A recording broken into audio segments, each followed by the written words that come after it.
Yeah.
May I have your attention, please? Good evening. I'd like to welcome everyone this evening to our annual city meeting. It's nice to see a lot of faces in the crowd who are interested in knowing what's going on in the city and how the city serves you. So without further ado for this evening, I'll turn the program over to our city manager, Nate Stansberry, who will serve as the MC for this evening. Thank you, Mayor.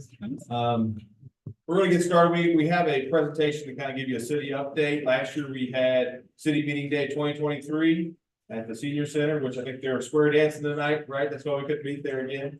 But this video seems like it's going to be a very good one as well. Just a few things to start out: water, some snacks, help yourself. You're passing out tickets for door prizes, right, Laura? Yeah, so make sure you get one. if you're not a city employee, get yourself a door prize ticket. We don't want Judy taking home all the hot dogs this year.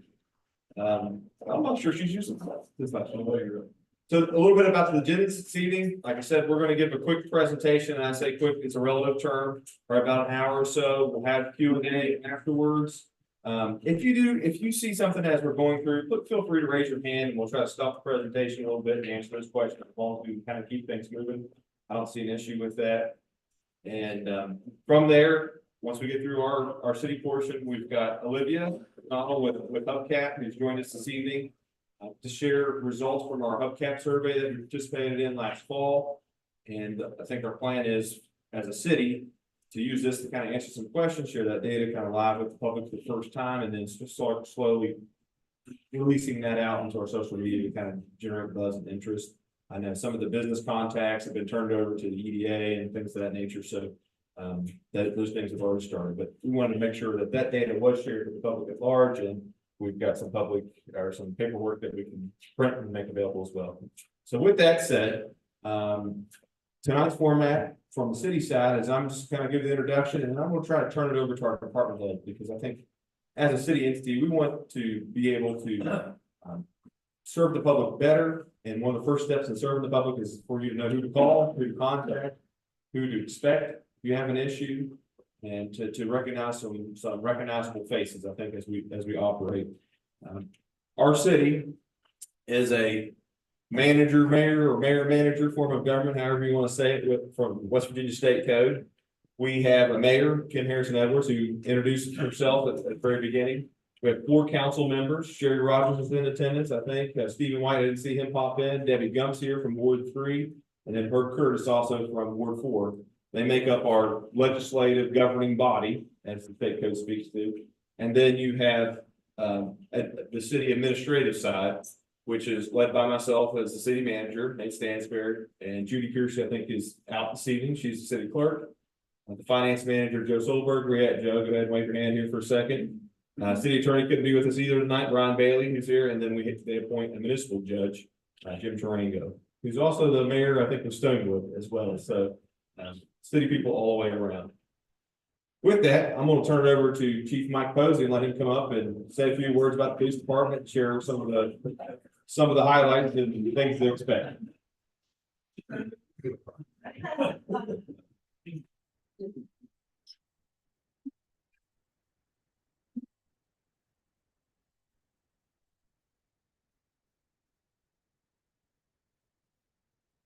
Fire department, you're next. Be on deck.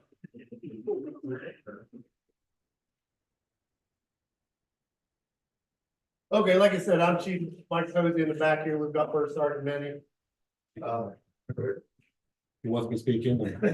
I'll let him know. Okay, so this is what the police department consists of, and our unit numbers: Chief Posey, Deputy Chief Craig, Lieutenant Lotus, First Sergeant Manny, Corporal Wetzel, and our part-time patrolman Adam Jack. And our newest member, K911. Here's something you might have seen around town, our speed sign. All the speed sign does is collect data, doesn't send you a ticket in the mail. Basically, it collects data, how many cars are on the street, how fast they're going on the street, what time they're driving on the street. This yellow thing, kind of hard to see. It's we call the door hangers. If anybody in here's had one yet. We have, and it's nice, really nice. Basically, if certain time of the night, somebody will get out of the cruiser, check a building or check your area and leave a note that we were there. I almost fell off about the speed sign. Somebody changed my PowerPoint on me. Now quit.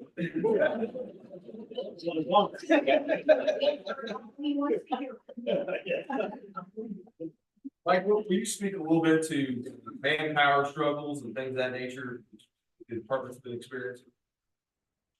Well, it's not just our department, the sheriff's department, state police. We just recently tested 2 applicants passed the written test and bombed the PT test. We're getting ready to test again. The sheriff's department just applied, took applicants and got none. So that's where the police force around our state is right now. Nobody wants to put on uniform. I'm not very sure. Jimmy might be having the same struggle. Nobody wants to put on uniform. So there was one there that said applicants or something that said, I'll bypass that because I put that on there. Yeah, we are hiring. If you know anybody that's of age, no convictions. Well,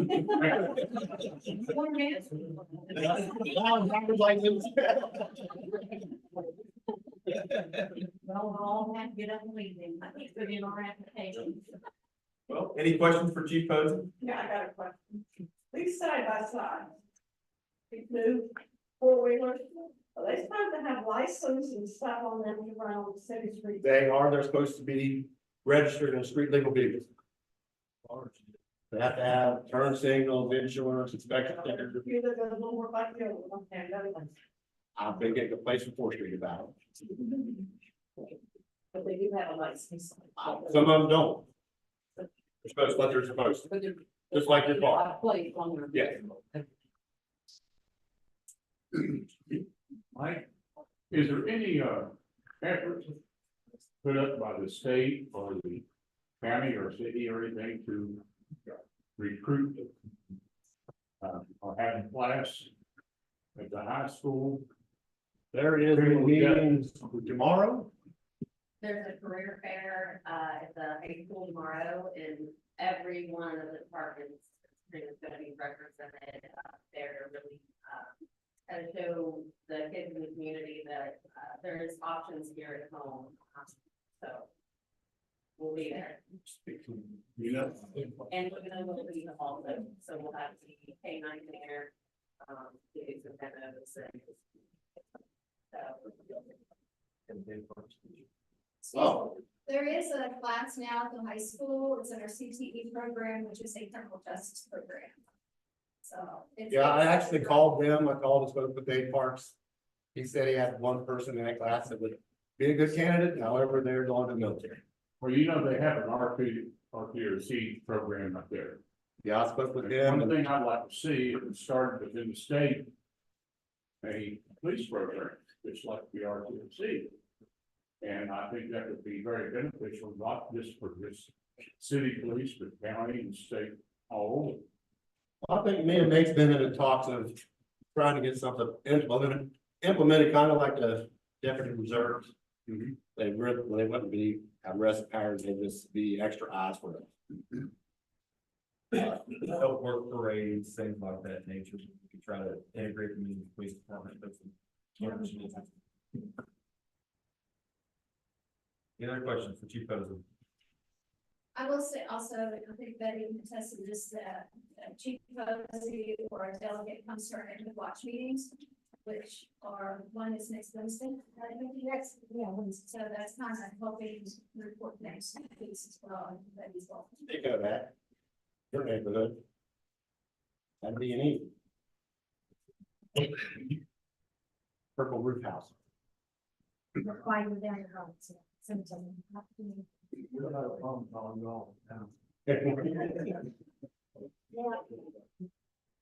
you find them? Not a clue yet. Well, nothing else, I'll turn it over to Jimmy. Thank you for supporting our community. We're having talks tonight too.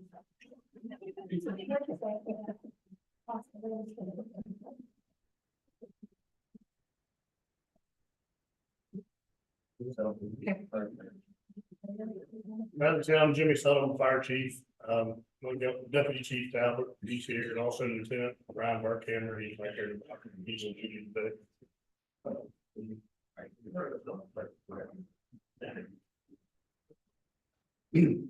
So right now, we currently have 30 members of the fire department. We kind of got most of the members in the county right now, which is a good thing for us.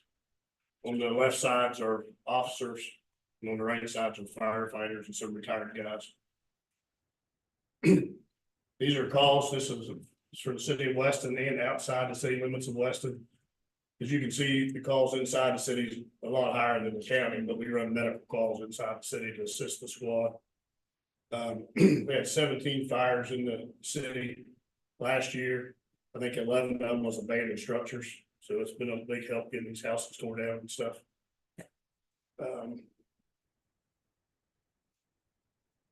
So a lot of the false alarms, false caller calls is armor, stuff like that. We have a lot of that in the city. We lost $105,000 in loss in the city, $175,000 outside the city limits. So the quick response inside the city does help save us a lot of time. So a lot of money.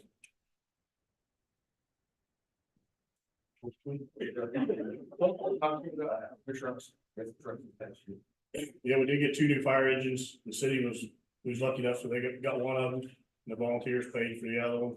So right now we're running 4 engines, a rescue truck and a ladder truck out of our stations, but it's kind of nice having the extra pump capacity in water trucks, because we got rid of 2 trucks, they only had 500 gallon on them. The 2 new trucks have 1,000 gallon water, so that extra 500 makes a big difference when you're out counting. So, we just did remodel the inside of our station, put new carpet and stuff down in there. The volunteers pitched in and did 95% of the work inside ourselves, so you guys are busting their butts.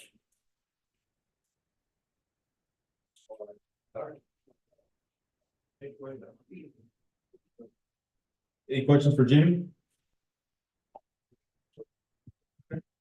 And we also have a smoke detector program we're trying to get off the ground in the city. So we are trying to give away free smoke detectors. So if anybody needs one, definitely give us a shout and we'll get the paperwork filled out for you and get you a smoke detector. We're working with that with the Red Cross, so. Elimination dinner is April 20th. If anybody wants tickets, see you in the environment or at the firehouse. As Marty makes his way up here, I want to mention a couple more things for Chief. He did mention our new trucks that we purchased. Jimmy, what was the truck we replaced? Was a 40-year-old truck, right? It was 85. 85, so approaching 40 years old. So we replaced that brand new. The one that replaced it is now 20 years old, right? So these guys aren't down there driving Mercedes Benzes or anything like that. They might be Mercedes Benzes engines, I don't know, but as far as new vehicles, they are not. They've made do. We've replaced some of their equipment, some of their safety packs and things of that nature. We've made those investments and we're trying to get on a regular schedule. So that's been a benefit to those firefighters as well. So, How much money was spent? Cost. To acquire this piece of equipment? Each truck was about $578,000. 20 years ago, we paid $278,000 for it. Pretty much the exact same truck. we didn't pay cash for those. So we are currently financing both trucks. The volunteers are generous enough to fundraise for their portion. Now that may change in the future, but right now they are fundraising for their truck. And the city is committed to paying a $50,000 payment each year for the next, I think, 15 years, 20 years. And right now, we currently are finishing up the payments on the ladder truck. So you see it in our service, so that payment will be, if the last one was this year, if not this year, then the next. So doing a lot with a little, and we really appreciate this guy. And if that's not that loud truck in our camp, our insurance rates are. I think so. Yep. This was kind of bothering me, for a number of years. I'm Jim Bandy. And pushing 90 years old, I've been in the health question over the last few years. But I'd like to understand, or I'd like to know why at 10 o'clock might be had curfews. Fire department, why? That thing has been shut over a year. What's that? It's been shut off for over a year. It's gone off for over a year. It's been turned off for over a year. No, I stand corrected. Well, I still heard it. Maybe it's over that, so it's been off. Yeah, so it's off 9:50 or something. Why did you take it off? Because people wasn't happy about it. Well, Yeah, it was crazy. And at 10 o'clock, I'd be talking on the phone with someone that said, what's going on? You could have to leave the building. I said, well, not really. But It's been off. it's been off for every year. But if we get a call 9:50, it's still gonna go off. Oh, yeah. It turns off. Okay, thank you. Good question. All right. I think I've got 2 slides, so I beat the other guys. I'm Marty Lewis, most of them probably know me. I handle the building code zoning, floodplain and all that stuff. Just an army of one. But if you flip the slide, and then I have Mariah Goldsmith, she's our part-time feline control. She works for the town part-time and part-time for us, so she's got a handle of both ends of this. Right now, we're in a push here this week. We're gonna get 6 more houses demolished and hauled off this week. We get that done, that'll make 23 since last July 1st. So we've been pushing that hard, trying to eliminate places for the drug addicts and that kind of stuff hanging out. And it also reduces a lot of risk for our first responders like the fire department, the police having to go in these places at night or they catch fire, that kind of stuff. we implemented zoning in the city in 2019, so it's still relatively new. It's still a struggle. People don't adjust to it very well. The cleanups of their properties and stuff, we're always on that. We're always getting calls and I always respond to those, I always investigate them, I always follow up on them. So it's, sometimes people just don't want to cooperate and we can institute fines and things like that. And we have. And we've also had some situations like this week. I've got a company going in on 3 different properties. They're just gonna go in and clean it up. And I'll send the people a bill. If they don't pay it, then we'll put a lien against them. So we're getting stiffer and stronger on that stuff, and we have to. I work a lot with the police department and with the fire department since there's only one of me. And a lot of these situations involve maybe a safety risk or something. If we're going in, reports of people in abandoned houses or whatever. It's nice to have law enforcement or somebody with you to investigate that, so you're not in there by yourself unarmed.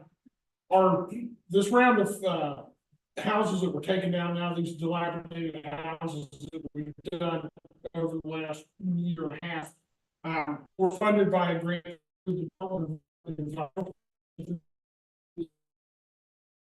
State, and funding at the time is running out as of Saturday. So I have been trying to investigate and find more funding. And in fact, Nate's working on the community block grant. Right. That might get us another avenue. So if we don't get immediate funding like that, you're gonna see some of these demolitions slow down. We won't stop because there's still gonna be something in the budget for it, but we're not gonna be able to do 23 in a year. So if we get more funding, we'll keep on rolling till we have them eliminated. And then the plan is, we recently formed our council formed a land reuse agency.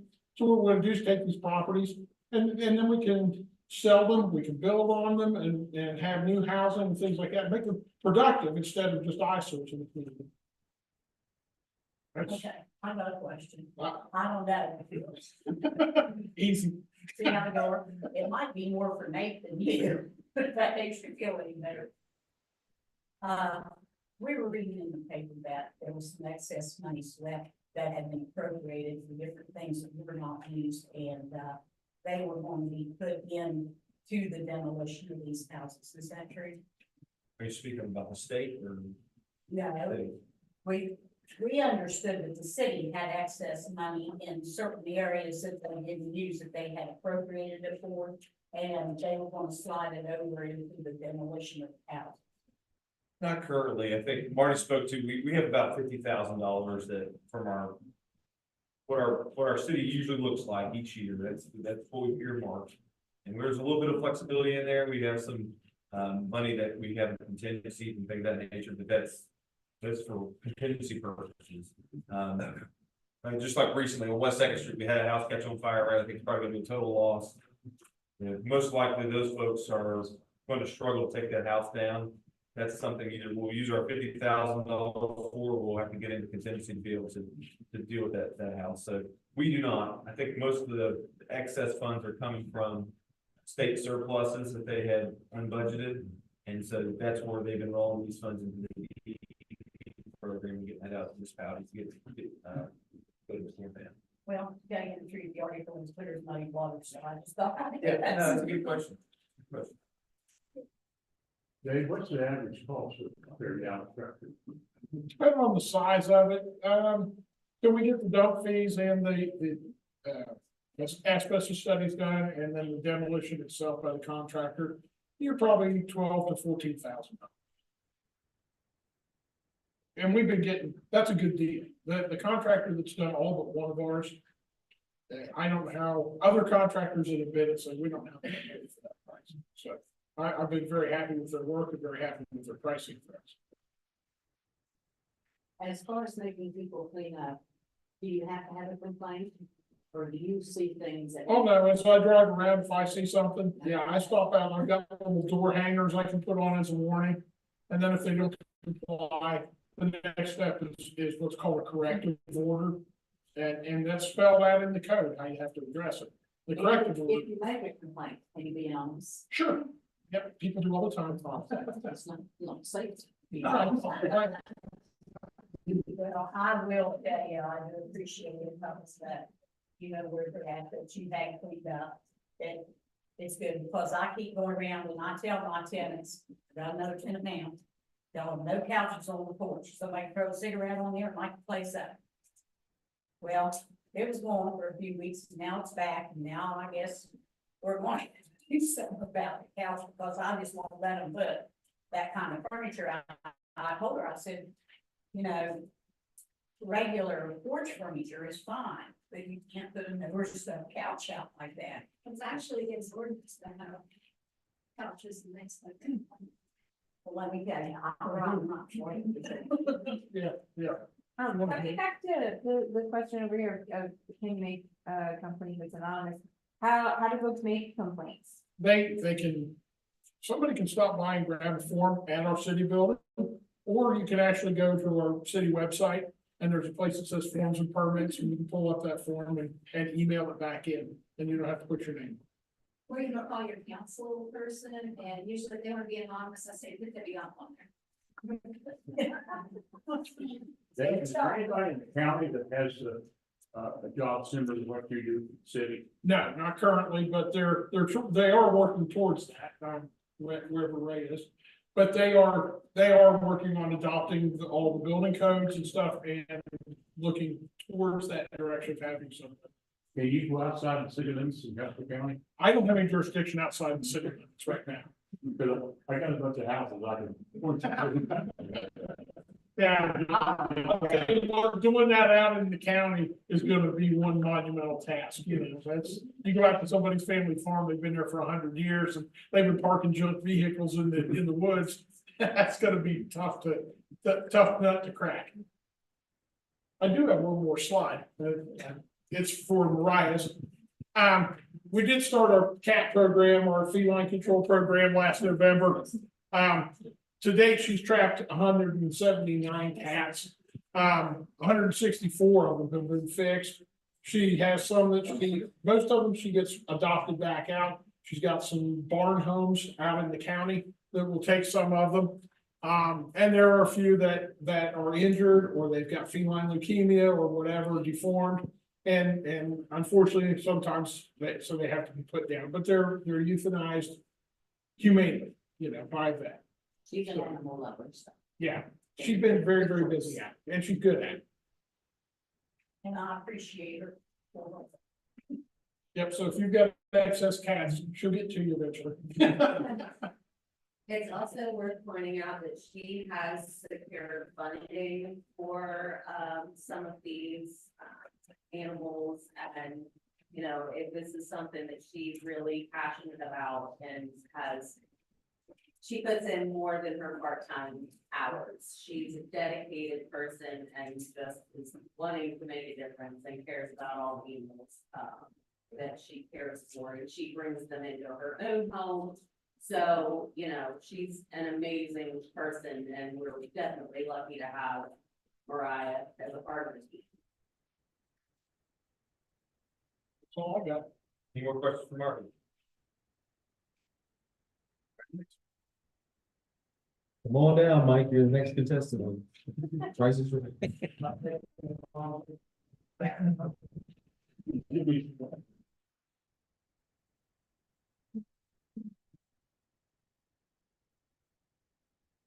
Is this helpful for everybody? Can't learn and ask questions?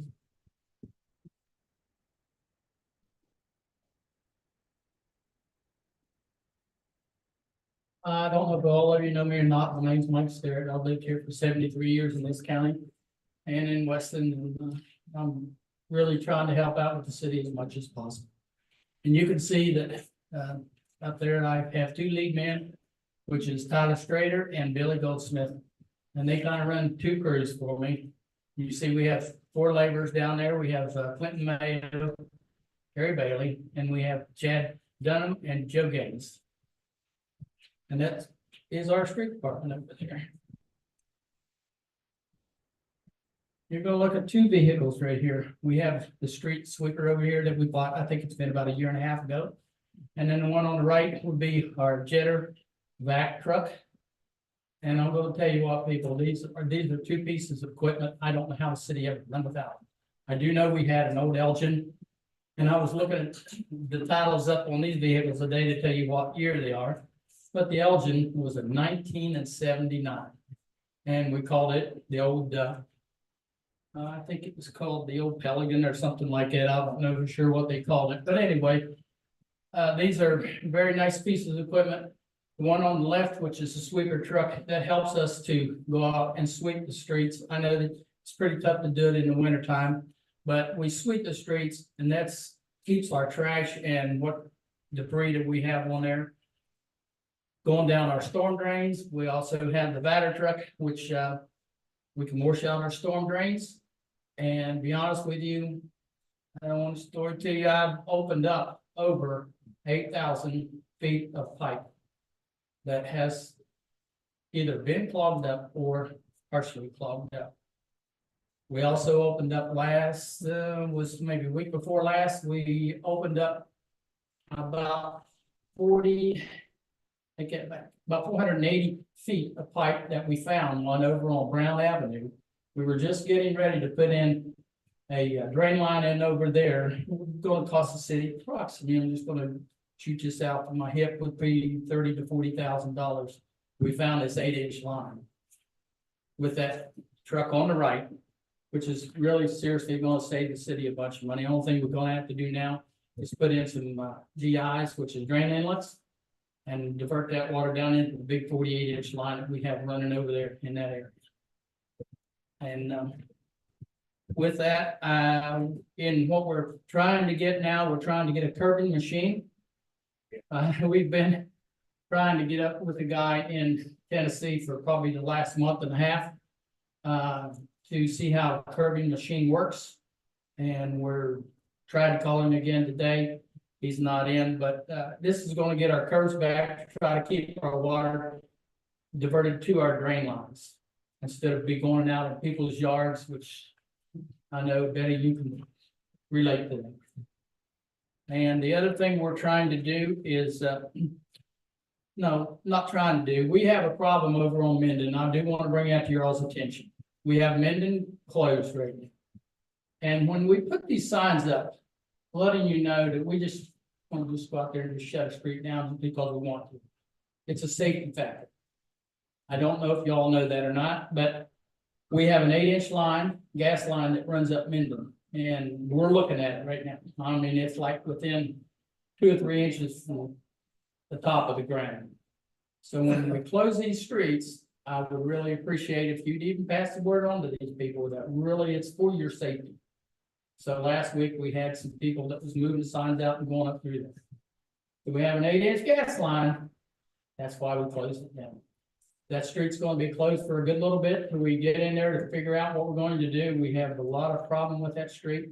Don't know where we're moving on with that, but that's where I'm at, and that's letting you know that the jetter truck on the right-hand side is a 2001 International. The one on the left is a 2007 International. We bought that jetter truck for $109,000. A new one today would be $510,000. And it's still doing the same job if I was to buy a new one. The sweeper truck would be about $382,000. And I'll take questions if you got something for me. Yeah. I wanted to say one thing. I appreciate you guys this winter taking care of the dead end streets. That's been a long time coming. Usually we get left out, but they've done a really good job on the dead end streets for the snow. Thank you, Betty. We spend a lot of hard hours with, I'll be honest with you, I've been over there now for 2.5 years and at the street department, and this is the worst winter we've had. Spent a lot of money on salt, but we kept everybody safe. I didn't hear of any accidents that I know of. But I do appreciate it. Thank you. On that jetter truck, I don't know what drains you cleaned out or anything, but I do know that there is a culvert going underneath the driveway on Mid Avenue coming up the hill right into the curb just before you get, or just after you get to that. Where the Williamsons live? Yes, at the bottom by Well, it's Beauty Turners. yeah, and it's all wet and everything, and in the winter time, coming off that hill, that's just on the trees. And I didn't know if you noticed that, because I knew you'd been up there cutting, so. We have noticed that, and what we've done, we found the end of the culvert. It will not unplug, so we're probably gonna have to dig that out. But was told to me that there was never a culvert there, so, but there's part of one right there, but there's never one. Out stuff there. Yes, that's Thompson's. Years and years ago. And another one is right there, when you go around in front of the Trans Allegheny, you move to the side now, right there in that curve, there's a grate. And that grate has been stuck down in the road, well, I was a kid, but not on the job, that was the first thing my dad told me to go right now. But it fills up with water, and that's gonna be icy too, and I don't know if you noticed it or had done anything with it. We watched it over the winter. Before winter came, we went over and cleaned those two lines. There was a line on the side in the city park that was cooked to nothing. We tied it on to the one, went on down to the dam, and we had that opened up. Thank you. You're very welcome. Anyone else? Yes. Yeah, two things. We wanna, talk about street paving and what all that you have done in the past several years. Yes, street paving, I think we spent, right around $163,000 this past year in paving. We did not get the street finished in front of the middle school. Hopefully, we can do that, but my main focus right now is to try to take care of Minden. I think that's a priority right now since it's bad shape. Supposed to be an allocated. 215, right? 215, I think it was 215, 216, I think, Joe, right? Got him on the spot. Just past year. No, it was at one point, I lost track. At one point, it was 23 streets. I think we added 8 to that last year. Is that right? I think we've done 15 last year, and I think we've done 8 this year. I'm not real sure. Complete streets? Well, yes. And also the city cleanup. Can you announce that? Yeah, the city cleanup is gonna be April the 8th through the 12th. And there is certain things that we will be picking up. If you put out a mattress, it has to be wrapped. If you put out a couch, it has to be wrapped. There you go, Mary. There you go, Mary. Don't worry, Mary will go right in. Just make sure you wrap it up. Now, if you put it, That's fine. if you put it out there and it's not wrapped, we're gonna make door knockers. And we're hanging on your door stating that you need to pick that up, to wrap it up, and then we'll come back. But you'll have to call back in when it's wrapped. And then, reason why we're doing that with the door knockers is, so Marty don't have to come back on April the 14th or 15th and say, hey, you got a couch setting. Are you gonna take carpet too? We're taking everything that we're not taking tires. Tires will be on, April the 9th. And that is not through the city, that's through the DEP, is that right, Mark?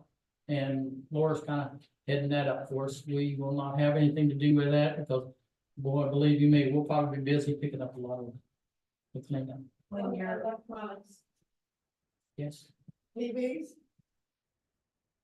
when you're doing the cleanup, is it gonna be scheduled in different areas? Or you Yes, just ma'am. call in and tell them you have? you can call in and they'll sort it out to what ward you're in. We'll start in Ward 1 on Monday, Ward 2 on Tuesday, Ward 3 on Wednesday, Ward 4 on Thursday, and then on Friday, we'll go back to be a cleanup. Okay, now, That needs to be called in the week before. Yeah. yeah, but the question that. Thanks a lot, they just let me, I'm getting old. What date are you gonna start this cleanup? Because I'm gonna, April the 8th. It'll be on Monday. so the first when I go around and collect trees, I'm gonna make sure that everybody knows. Just make sure you call in. It's really 12. Plenty of time. I'll make copies, I think there's an ad somewhere or something. Like, what kind of material use of rack to how to chair or so forth.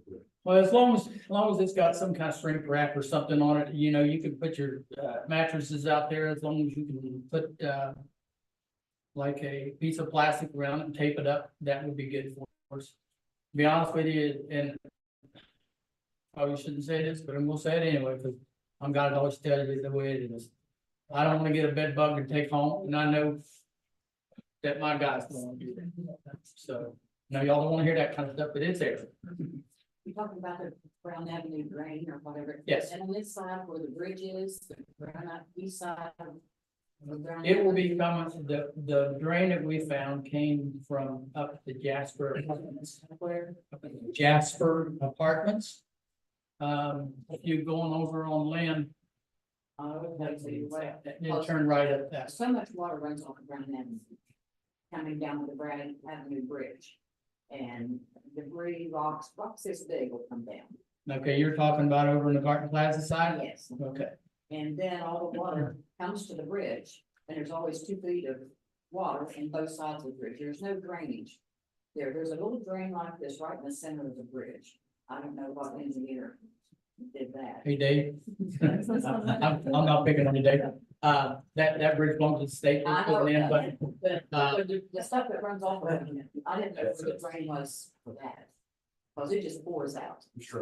we do struggle there, I and know, I've seen. when we do have a lot of runoff, you'll see the rock and stuff come out there at Matt Reed's. And we go back over and clean it up, but I think years before I even came along and way before a lot of us were here. They put a wall up there and there was a drain in there and it was only a 4-inch drain, so you got 10-inch lines up here coming all the way down till you get a 4-inch drain, so it will not handle. That's something we're gonna have to look at too. You're fine. Anyone else? What names are? Night? And you can call into the city building also, and they'll explain that tire. To you. Well, I'd like my tenants if they have any to get rid of them because I'm getting rid of them. Any other questions for Mike?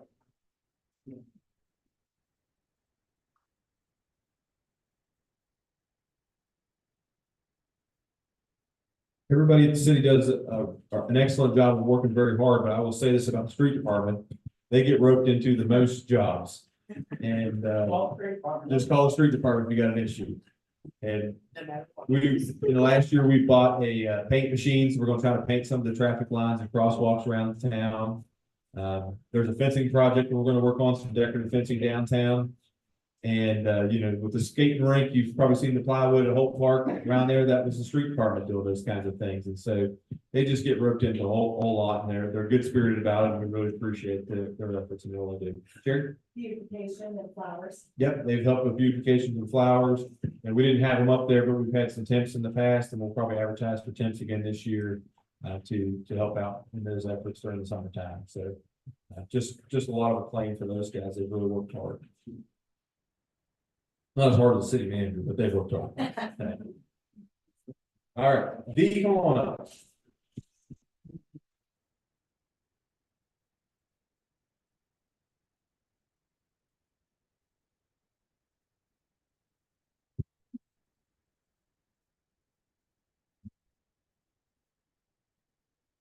Let those guys go first before me, and they're long-winded. I'm not, so I don't have to say too much, huh? I think they left the sanitary board to last because it's the crappiest, so. I'm Dee Evans. I'm sure everybody knows that. I've been there for 30 years. I've either made your day or I've really ticked you off by now, so. I'm the director down at the sanitary board. I have another lady that works in the office with me, Debbie Webb. She's been there about 3 years with us. Brock Perkins is the plant operator, and we also have Bobby Helms that works down at the plant with him, does a real good job with all the maintenance and keeping the plant down there. If you have called in for a jet call and need something done there at the house with the jet truck, you probably had the pleasure of meeting Bernie McCourt and his sidekick Dave Turner. They come out with the jet trucks and jet out the lines. Also do some work on the pumps and take care of the pump stations. We have an electrician, Adam Barker, who also takes care of the pumps at the pump stations, does his best to keep us from having to send those expensive pumps off, because they are expensive when we have to send them off. So he does his best to try to take care of those. We also have a sanitary board that governs us as well. And on that board is Alvin Butcher and Larry Bush, as well as the mayor, who sits as our chair. And those three people make up our board. I think that's about all as far as the employees go and those who help govern us. So look at the next slide. A couple of highlights from this last year. We did at the beginning of 2023 finish our phase 1 of the sludge removal project. We were able to remove about 680 dry tons of sludge from the plant. That helped us out a good bit, but we were going to have to find a more permanent solution, which we're doing this year, and I'll talk about that here in a few minutes. In doing that, that did, like I said, ease up some of our sludge situation down there, because we had several years almost from the time the plant was built, sludge that was built up, except for a little bit of sludge that was taken out by Merle Brothers. This phase 1 was done. The contractor who took that sludge out was Senegro, and that was engineered with Thresher Engineering. We also did some work on Station 7. Station 7 is a little brick building in the curve as you're going down towards Shady Brook. Was the little brick building. The wolf come and blew that one down, so to speak. It was a safety issue. That's a very deep pump station there, and for us to get the crane truck in there and to be able to get down the rails and get the pump up out of there to work on it was just too dangerous with the situation like it was. So that brick building was demolished, which left a flat surface there for us to be able to get the crane in there and be able to get down in and then get the pump out when we needed to do that. So there was some work that was done there with the demolition of that and putting up new control panels and putting the roof over that. And that did take several months of this past year for us to get that taken care of. We purchased a mini excavator, which helps us with a lot of little projects that we can do without hiring a contractor. That's been a big addition to us, and that's been a good addition for us. Also in the process of working with the contractor on the new bridge that is, as you're going down in Shady Brook, we've had to help move part of had to watch the force main that's down there and then move part of another line that's down there. And you got to watch them really close, because if you're not watching really close, things happen, and you don't want to have to go back and fix something like that once the bridge is already done. So we're down there every day with them, making sure that the sewer line's where it needs to be and hooked back like it needs to be, so that we don't have issues down there down the line. In 2024, we have actually, this is in 2023 and 24. We have been talking about and working towards a merger with the city of Weston. Something that we have wanted and talked about for quite some time. And this will allow us to merge together personnel, not only in the office, but out in the field. I think this will definitely help our guys to be able to help. They have been working with the street department a good bit back and forth. That will help when we have bigger jobs and we can utilize more employees. It'll also help, I think, in the office, whereas we can merge together and use all of our efforts in the billing and the collection side both. And I think it's just going to be a good fit for all of us. Nate and Joe and I have worked together most of all of last year, and more importantly, probably within the last 6 months, really have put together our heads and working towards that. So you can see us migrating over to the city building within the next 2 or 3 months, and to be able to take care of all your paying bills and that kind of thing over the city building. You have to make 2 stops. So look forward to hearing more about that very soon. Also, phase 2, our sludge removal project is coming up, and that's a permanent solution for down at the plant. We are in a design process for some drying beds down there. That's under the direction of Potesta. That's the contract or the engineer for that. And it will go to construction, hopefully, first of next year. We'll be able to put that out to bid by the end of this year. That is going to be all grant money, with the exception of only about $635,000, I believe. All the rest of that $3 million will be grant money. So that's good news for us. and for you all as well. We're also working with County Commission and the EDA, talking about some sewer upgrades and sewer extensions out Route 33. A lot going on out there, a lot of possibilities out there. So we're excited, and we're working with those two agencies, definitely, and we have been over the last couple of years, and we're excited to be able to get to do that again. And in the process of doing a rate study for this coming project, we haven't had a rate increase of any kind for probably at least 3 years, a little over 3 years. So we're in the process of doing a rate study for that, just to see what we need to do there with COVID. Everything from pipe to fittings to fuel, all those kinds of things have tripled in funds. And that's just not something the sanitary board or anyone for that matter can absorb in-house, and it's something that we're gonna have to figure out what we need to do with that, so. With that, I will take any questions you might have, or I'm sure Nate can help answer any of those. What's the percentage of our water bill that you do the sanitary bill? It's really not a percentage, they're a different rate altogether, it's a different rate structure. The water goes up more often than the sewer does, but we really can't base a percentage on it at all. Let's speak that for a second. Sure. I'm glad you asked that question. Like Dee said, there's nothing connected to it whatsoever. The only affiliation we have with American Water is they collect the usage rate from their meter. Okay, because we were always told that it's a percentage of the It's water. not. No. It is not. And so I think when I looked at the bill, so West Virginia American Water is in the sewer business as well. I want to share this little anecdote with you. Right now, they have maintenance control or own one municipality system in the state, that's Fayetteville. Their charge per 1,000 gallons of water treated is around $2.50 per 1,000 gallons. Our charge in the city is around $1.20, $1.28. And so, like I said, we set those charges based on your usage and then what it takes to operate the system. That's where the rate study comes into play.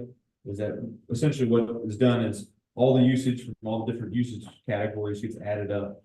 We figure out what our operations are going to be, and then you get a rate based on what the operational costs are versus the usage. So that's the only relationship there is there. Because I have this little concern, because we pay a $90 water bill, it's only 2 of us. Right. And then we pay a $60 sanitary bill, that's $150 a month just for those 2 things, and we're not even home.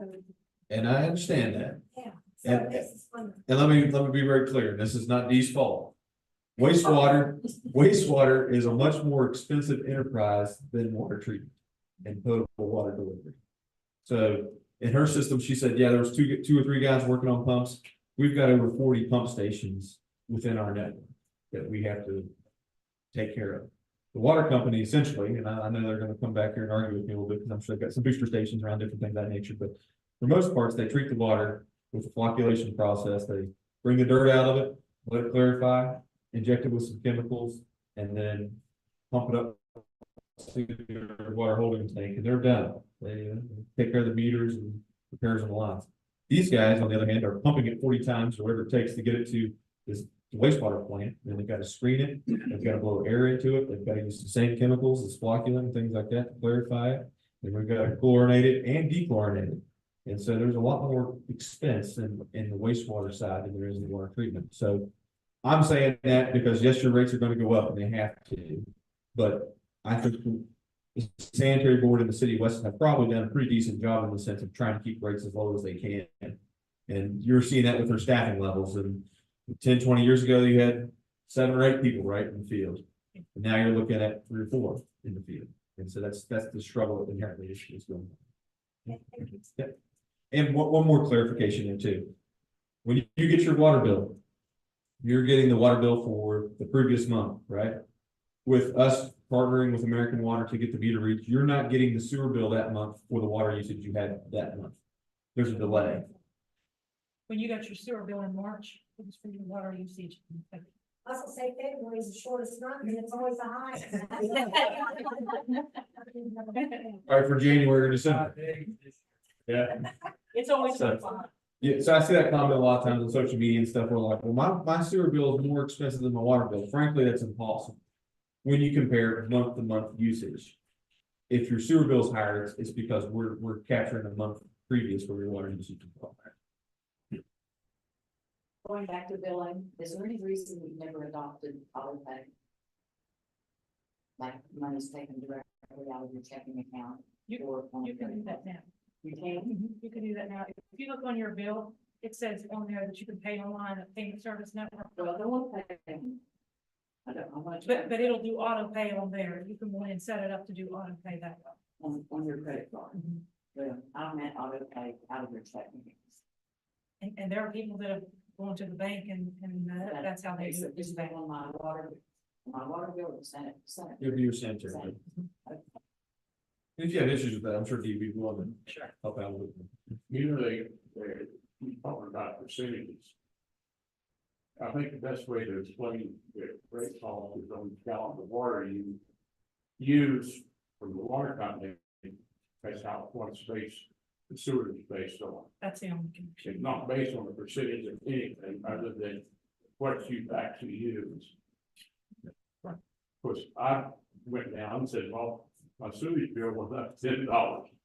When it was explained to me that I used more water the month before, that's why my sewage, but it was based on gallons used. So I'd say if you're using a lot of water, you better check your water meter. If you check your line, you may be losing a lot of water not getting to your house. Any other questions? I think I have one more slide for you, Dee, but you don't have to speak to it. I'm gonna speak to it for you. She was talking a little bit about a sludge project. Weston historically, when they built the new plant in 2000, there's a lot of stories wrapped up in that, and I won't try to unravel them all because I won't get it right. But what we were left with when that new plant was created was up here on the left-hand side, of the top left-hand corner, was 2 sludge holding tanks. And so for the last 20 years, Weston has stored the sludge out of the process, that's the stuff that can't be decomposed and everything like that. And holding tanks. Last 3 to 4 years, they've had 2 major investments in those sludge holding tanks to reduce the amount of volume that they've had, because we were at the point where the storage tanks were full and it was backing up, for lack of a better word, into our processes, so like in our clarifiers and things of that nature, because we didn't have a place to put that sludge. And the reason those units were there was that originally our permit, we were going to land apply the sludge on local farms and for regulation sakes and farm changeover and all that good stuff, those things did not get to occur in the amount they needed to. So when she spoke to a phase 2 project, what's being proposed right now, and that picture up on the right hand side is what the sludge tank looks like inside. It's just a bunch of written stuff that doesn't decompose. It's nasty. What we're proposing is to construct a series of drying beds that have a wedge wire material, and so the sludge you see in the middle photo on the bottom, sludge will have a chemical added to it that will thicken it up a little bit, and they'll be pumped onto those beds. The water will drain out of the sludge, and then we'll bring a tractor like that in there and scoop it up and put it in a dumpster and either send it to the landfill or try to develop a further process down the road to reduce that quantity. And so the name of the game in every wastewater treatment facility is tonnage. How can you reduce your tonnage? Because that's what you pay the landfill for. And so at this point, Weston's going to have the capability to take its sludge, properly handle it, dewater it, and then get it to a point where it can be taken to the landfill. Because okay. After you get the sludge, you said take it away. Where do you think it? Right now, you take it to a licensed landfill. Land. Yeah. And so that's usually Metafill. And so most wastewater treatment plants will have a dumpster or haul-off container that will store that sludge in it and gets routinely. You have no way to transport it yourself. Someone has to come in and get it. Right? We could transport it ourselves if we have a truck and things of that nature, but, and it depends, like, this is gonna be we're gonna do this little bits at a time. So it may be something that makes economic sense, but then you're paying somebody to haul it and all that good stuff and insurance, all those things. So we're going to examine the economics of it, but right now we cannot get the water out of the sludge to the level that the landfill will accept it. So that's why we've had the whole point to it. Bring in a contractor and who brings in a big piece of equipment, he waters it on site, it's very expensive. Stuff of that nature. So, okay. Any other questions there? Sludge, everybody has to deal with it. All right, Joe, come on up.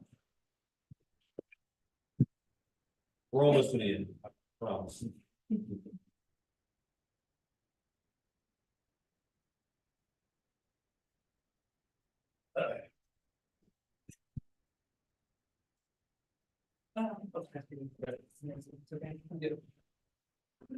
My name is Joe. I am the finance department of the city of Weston.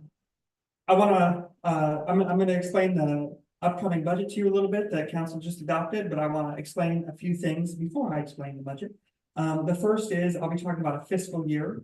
The city of Weston and the state of West Virginia and about 45 other states operate on a fiscal year that runs July 1st to June 30th. So when I talk about next year, what I mean when I say next year is I mean July 1st, 2024 until June 30th, 2025. That's my next year. The other thing I want to explain is that I'm going to be describing the general fund budget. Earlier, Dee was up here talking about the sanitary board. The sanitary board operates outside the general fund. It's what's considered an enterprise fund. That means that those sanitary bills that you pay exclusively fund the sanitary board. That money is not mixed in the general fund at all. That happens completely outside that. And right now, that is not something that's in my jurisdiction. So I'm going to be just talking to you about the general fund budget. So Nate, go ahead and take me to the next slide. So first thing I'm going to talk to you about is revenue with carryover. And I'm sorry, I know this is small for some of y'all to see, but I'm going to try to explain what we're looking at here. So total revenue that we're projecting for next year is about $3.2 million. That number includes carryover. So the state requires that when municipalities set their budget, they budget to spend their entire carryover. So to make an analogy to personal finance, if you anticipate that you're going to make $30,000 next year and you've got $10,000 in the bank right now, the state would tell you, you have to plan to spend $40,000 next year. That's not how we do things in personal finance. So I know that's a different way of thinking. The reason the state asks municipalities to budget that way is so that municipalities don't sit on your money for a long time and not do anything with it. They can't be, you wouldn't like it very much if we were sitting on a big pile of cash and not providing you service for it.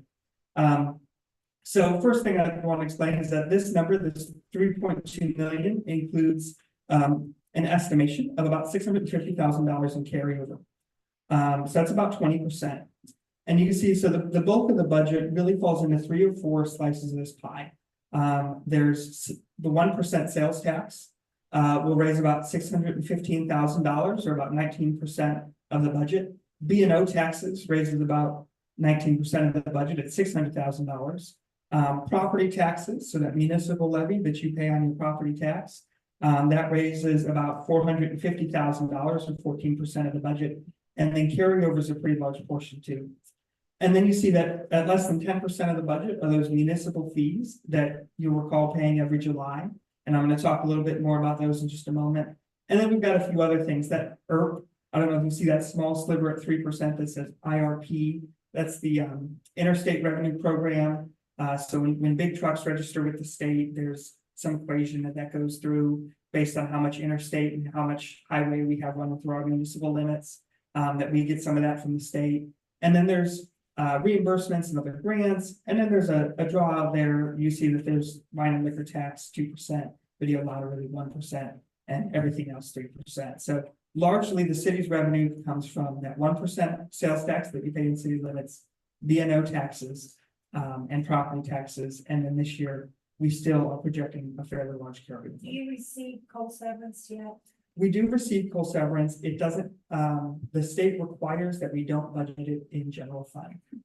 So I'm not going to be talking about coal severance tonight, but I'll give you the real quick down and dirty, which is we raise $8,000 to $16,000 a year from coal severance. And we usually budget that towards sidewalks. So that's what we use our coal severance money for. So you won't see any of that represented here because the state requires that it be outside the general fund.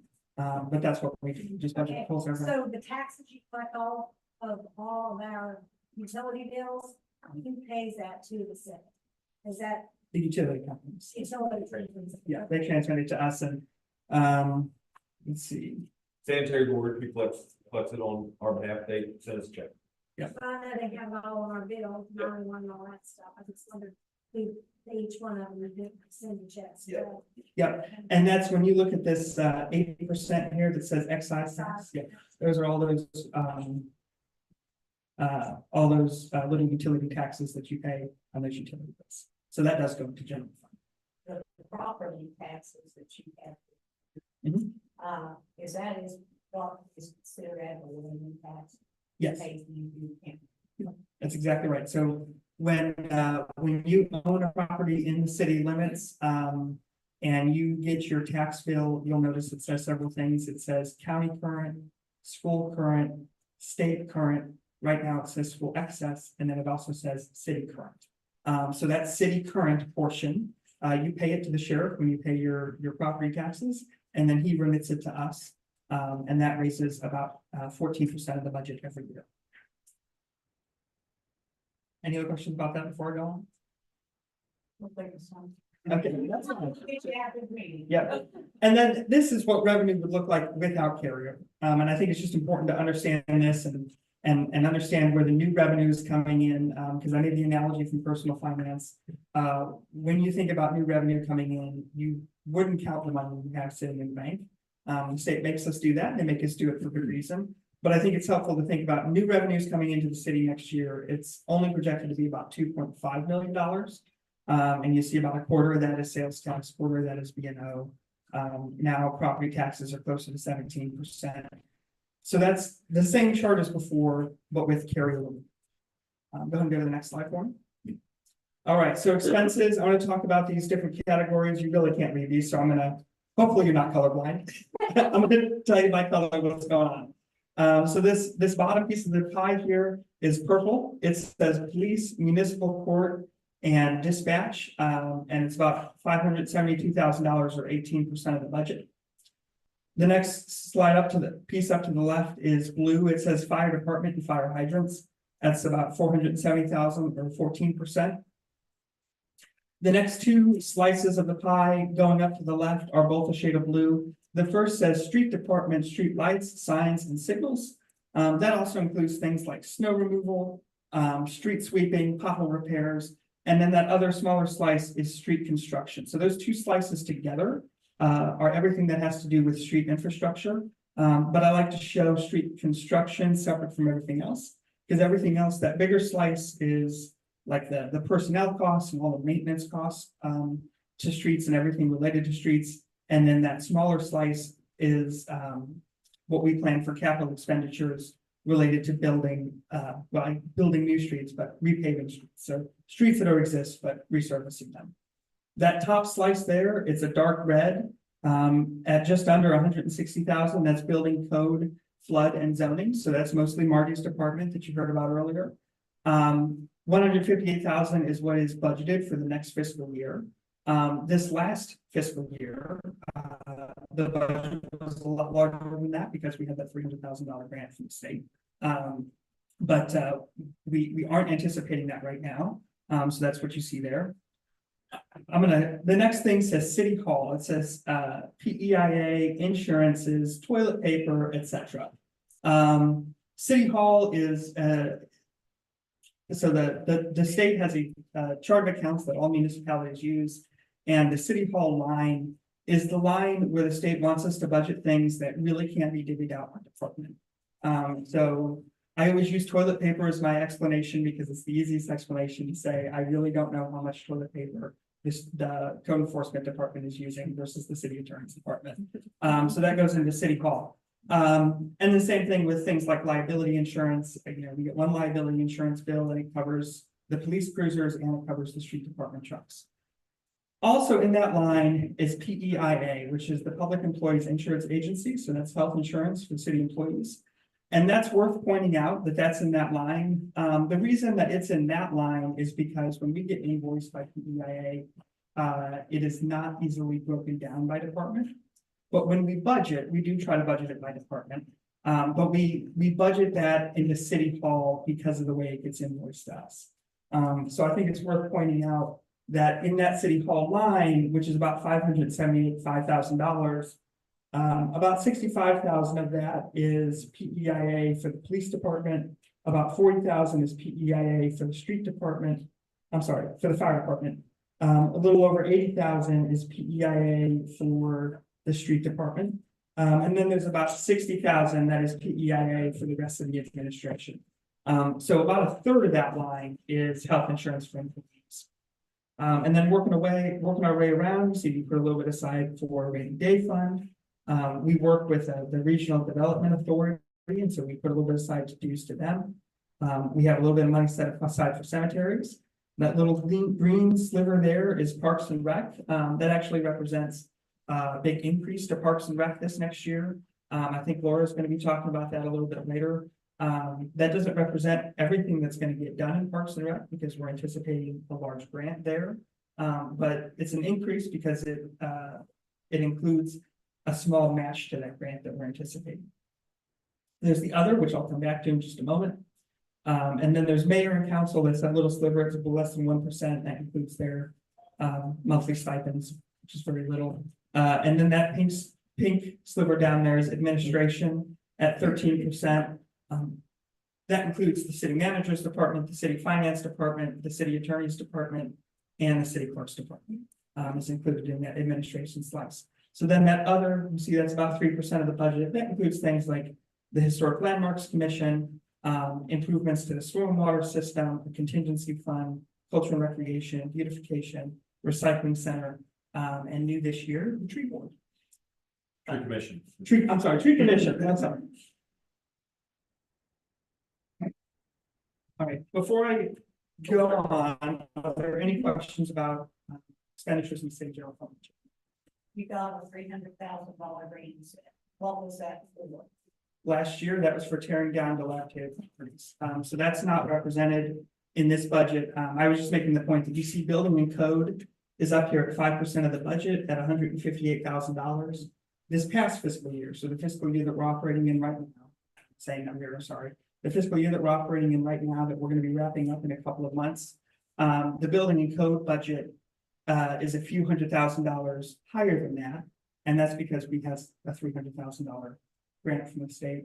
Marty talked about earlier, was it 23 properties, Marty? Is he still around? We're at 23 at the end of the summer. 23 by the end of That was a reimbursement, right, grant. Yeah. I had to spend it out of my $50,000 line the state talked about, and then apply back to the state to get reimbursed with that money back in. Yeah. Tore them down one at a time and got reimbursed and spent it again and got reimbursed, spent it again. So that was this past year. And that was the money used to take down those 23 dilapidated houses this fiscal year. Does that answer the question? Yeah, I'm just curious. You did $300,000 grant, it has to be for something. Yeah, for sure. Anything else? All right, I'm gonna talk a little bit about municipal service fees. So let me go back. The budget that I just talked about is the first draft of the budget that the council passed earlier this year. There is always a revision of the budget when the year starts after July 1, because that's when we figure out what that carryover number actually is. So there's always a revision on that in that first month of the fiscal year. This year, I'm anticipating a larger revision. Council this past month had a first reading of a change to the municipal fee structure. And I want to talk to you a little bit about that. So the budget that I talked to you about does not include these anticipated changes, because these anticipated changes haven't actually taken effect yet. But there has been a first reading. We anticipate a second reading on April 1st. And so I'm anticipating that council will enact these changes soon. And so I want to be really transparent because I've gotten a lot of questions about them, and I just want to make sure everyone understands what's happening.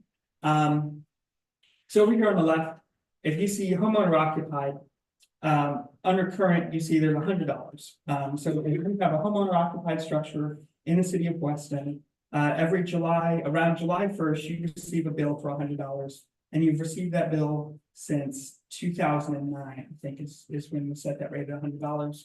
I think the municipal fee ordinance was originally enacted maybe in 1999, and that fee was about $90. And since 2009, so for the past 15 years, that's been $100. And that has been for police, streets, and fire, but that has not been teased out in any specific way. So when you receive that invoice, it says $100, police, streets, and fire. The council is entertaining an ordinance that would change that What you need to know is that $100 would go to $155. So a couple of things are happening there. One is, that close to represents, the rate of inflation from the $100 that was set 15 years ago, to what that is today. So if you wonder what inflation has been in the past, 15 years, the answer is about 50%, cumulatively. But then also you're gonna see it broken down differently. Instead of saying $100 and it's police, streets and fire, that invoice is gonna spell out exactly where those fees are going for. And so we're talking about $105 for a fire fee, $25 for a police fee, and $25 for a street fee. Something you'll see broken down on your invoice is exactly what those fees support. So the $25 street fee, for example, will pay for about 85% of the cost of utilities for street lamps. So we have all these street lamps out here and they light up at night so that we can see around town and feel safe. And there's a utility bill from Unpower that's associated with that. And those street fees will pay for about 85% of those utility bills. The police fee at $25 will pay for about 10%, actually a little closer to 11%, about 11% of the cost of running the City of Weston Police Department.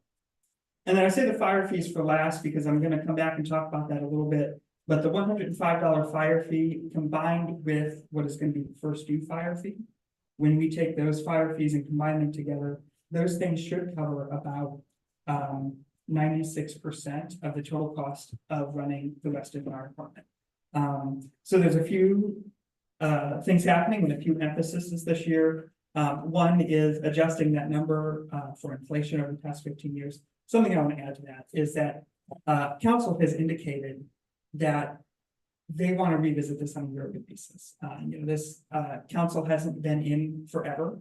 And this is something that they're realizing they want to visit this every year because they recognize that waiting 15 years and adjusting for inflation all at once is challenging. So they're looking at revisiting this every year, which I think is good direction from them. So you're seeing adjusted for inflation, the total number, but then also you're seeing a big emphasis on trying to get the fire department fully funded. Earlier, Jimmy told you that there's about 30 folks in the department. He is including both the paid fire department staff and the volunteer fire department when he says that. The state fire marshal has indicated that what is safe is to send 4 guys to a scene of a fire. So that you can have 2 guys in and then 2 guys relieving them to come back out. We only have 1 paid firefighter on staff at any given time.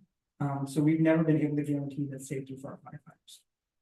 In the evenings, there are more volunteer firefighters around. So in the evenings, we might be able to provide the 4 that the fire marshal suggests, but usually during the day, we're not. So one of the emphases this year, and you see this in the increased fire fee, is getting that fire department a little better funded so that we might be able to meet those safety requirements all around the clock, not just some evenings. Non-homeowner occupied fees going from $150 to $225, and then not residential. I call that commercial, but the city attorney yells at me when I call it commercial. That's going from $275 to $374. Can you explain what the non-home and what the not? Sure. So not homeowner occupied is a residential structure which is not homeowner occupied. So largely these are rentals. Well, it might be vacant. It could be a rental. It could be that you own a spare house because you inherited it and it's vacant, or you own a spare house because you inherited it and you let a friend or family member live in it. But whatever the case is, these are properties that are residential homes that are not occupied by the homeowners. So every homeowner in Weston can claim that they occupy one of their homes, but you're not occupying more than one of the homes. So if you own 3 homes, then one of them is homeowner occupied and 2 of them are not homeowner occupied. not residential is everything that's not residential. Like I said, I call it commercial. City attorney yells at me when I do that because he says not residential also includes industrial, and that's different than commercial. And he breaks all these things down and says they're all different. But those are largely storefronts. That's not garages and buildings, correct? How much is that? That's going from 275 in the city to 374. Okay. You know, I don't know if you have paid attention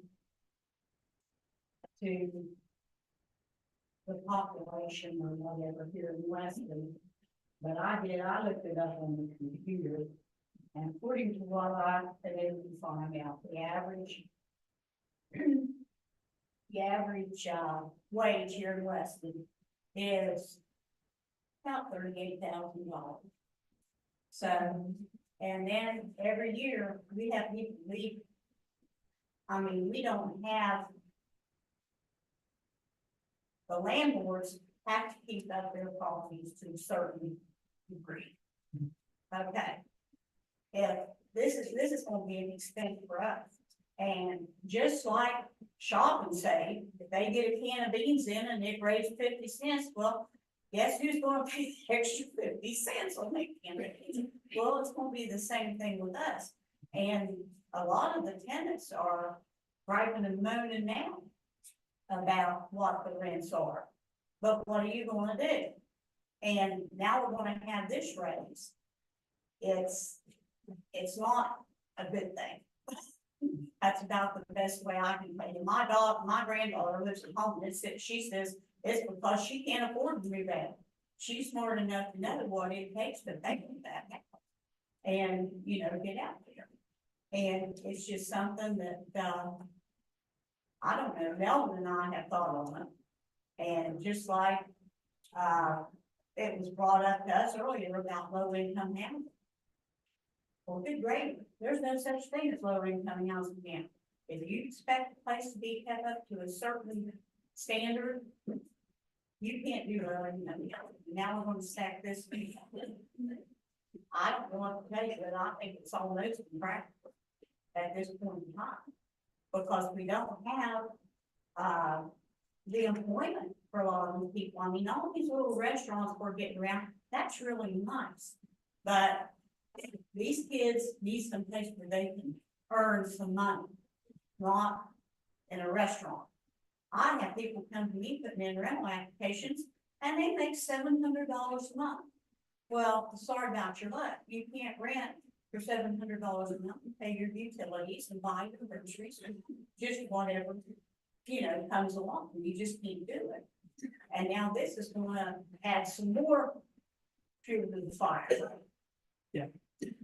I don't have answers for all those things. What I can tell you is, you know, you said that there's a cost of keeping up a rental to a certain standard. And there's a cost of keeping up a city to a certain standard too. And just like the cost of keeping up rentals are going up, the cost of keeping up the city's going up. Yeah, And this, but you're doing this all at once. And that's what's, you know, Yeah. it's just like today, if they come to you and they say, Joe, sorry, the city's taking a cut in budget this year, we're only gonna be able to pay you half that amount next year. Mhm. What are you gonna do? What people need to do instead of waiting 15 years to raise it next time, raise it next year and the next year and the next year. Yeah. They won't do that. and council has made it very clear that that's what they want to see in the future. They're gonna raise it every year. More. Well, I shouldn't say, I don't want to say they're gonna raise it every year, but they want to look at it. They gotta move more people. You think it'll move more people out of the city? Yeah, we've already.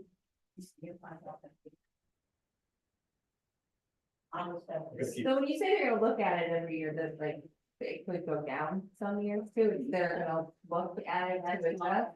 It's not gonna go down, but like, it's not gonna go up by this much, most likely, again, Yeah. because it's gonna be reevaluated every year instead of 15, right? Right, yeah, I think that's the intention of council, is to reevaluate this every year. I think that's something that they've pretty much given me as a clear directive this year. As this is something that we've looked at this year. I've been the finance manager for almost a year. This is something that we looked at and saw that these rates weren't supporting the things that they were supposed to support anymore. And that's some pretty clear direction that they gave me was to say, this isn't something that we should be looking at once every 15 years. This is something- What goes into that evaluation? Is it specifically looking at like the fire, police and street budgets and costs? Yeah, the cost of the services, yeah. There's a decline in population, that's been declining at 1.21%. And done the graduating class coming out. Where are they gonna get? It's surely gonna be less. Like, I don't know, that, there's a lot of things, the only thing I'm trying to say is there's a lot of things that we need to take into consideration. We have to consider those things, no doubt about it. But you said declining population. We've got the same amount of infrastructure, we've got the same amount of streets, we have less people to pay for them. So what does that end up meaning? Going stuff, the rest of The us. rest of us have to pick up the tab. Now, I mean, if you're going from $100 to $55, or $155, that's $55 more spread out over the year. What is that, $6 a month, something like that, in addition? You know, you go to McDonald's, you can't get out of there for less than $25 for two people at this point in time. That's just the world we live in. And so, well, and with inflation, we are taking a big drastic jump this year. But because, Too, the area you're bringing up is if I own a home and I live in, what are you gonna charge me if I don't own a home, somebody else? Or if I own it, somebody. you're gonna go up $75 a year. And businesses are gonna go up roughly $100 extra a year. And that doesn't keep up with inflation. $275 in the inflation calculator is $400 now. We want to see businesses be here and prosper, so we try to give them a little bit of break because we're already paying B&O taxes and increased property taxes and all that stuff. So we're trying to be reasonable. It stinks. Nobody wants to have to pay more. But that's what we've got to do to be able to survive and make the investments we need to do. You know, from these general fund dollars, like he's talked about, that's where you get money to pick up the trash that people won't pick up. That's where you're getting the money to pave your roads. It's all the things you'd like to have that's done. People mow their grass, you don't mow the grass. We've got to hire a contractor to go in there and do that, or send somebody to do it. That's how we're paying for these things. And so, like I said, I think we all know that the country, what kind of country we're living in right now, right? With inflation, and it hasn't receded like it was predicted. It's continuing to inflate. And so we've got to catch ourselves up and then be able to not dig the hole any deeper. So that's where we're at. I've got to move forward. Laura, come up here and give us your quickest. Sure. Let me speak here a little bit. Yeah. And then can I- Talk about some free stuff, well, free stuff. I want to know. Them tickets. Go ahead. Okay, I'm sorry, and I'll let you know about that. Where's the out? Yeah, I'm sorry. I did want to tell you one exciting thing is that starting this next fiscal year.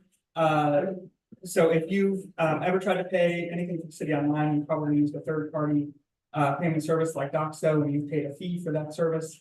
We'll be doing be able to start paying online without having to pay a fee. So that's very exciting. Okay, can you go to that last column in the vacant lot? I want to know what those contain.